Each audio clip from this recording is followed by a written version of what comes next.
Hey guys, in this video, let's talk about how the church is supposed to work. And we're going to take a look at Ephesians chapter 4.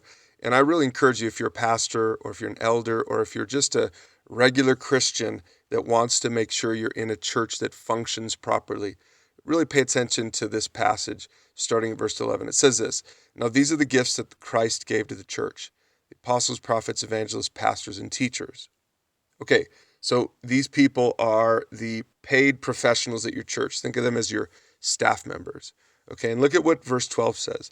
Their responsibility is to equip God's people to do his work. So I just really want you to pause and think about this. The pastors are supposed to equip the people to do the work. Who's supposed to do the work? Regular people, not the pastors. Who's supposed to be doing the ministering? Regular people, not the pastors. Who is supposed to be doing the equipping for ministry? The pastors are. So that means if you go to a church where your pastor does all of the ministering and you just sit there and consume, then your church is probably broken and you're probably part of the problem. But you're watching this video, so now you know, and now you can move forward. Okay, let's scroll to verse 15, which tells us exactly what the ministry actually is. So it says this: "Instead, we," and the we is all of the people in the church, "will speak the truth in love." There is the definition of ministry. The person who does ministry is the person who knows how to speak the truth in love. That means a parent who mentors his or her kids. That means someone who's mentoring someone in your neighborhood. Anytime you speak truth in love on any topic, not just the gospel, but anytime you come into someone's life and you relationally try to help them understand the truth of a biblical worldview, then you are doing the ministry. Again, your pastor probably does ministry all the time when he preaches at church, but that's speaking truth to a crowd. You can do ministry when you get into someone's life and begin mentoring. You can do ministry when you get into someone's life and begin mentoring them by speaking truth in love. And here's what happens. When that happens, then you'll grow in every way more and more like Christ, who is the head of his body, the church. So I challenge you to pray about that passage and say, do I speak the truth in love?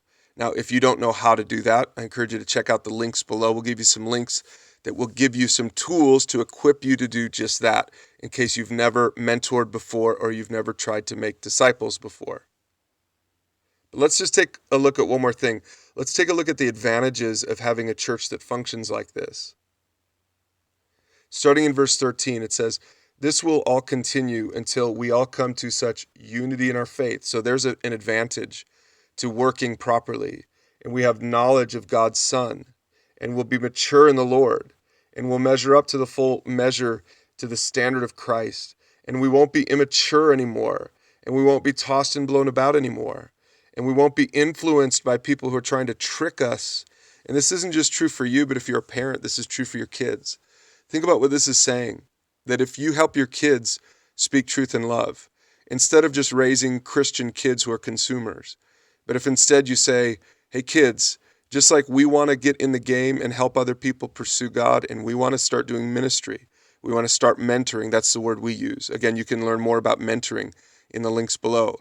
But if you start mentoring, and if you get your kids to start mentoring, then all of these benefits that you see right here in this passage, all of these benefits will be yours, because these are benefits of a church that is functioning properly. And let's take a look at just one more thing. In verse 16, it says this: "He makes the whole body," he is Christ, "he makes the whole body fit together perfectly, and as each part does its own special work."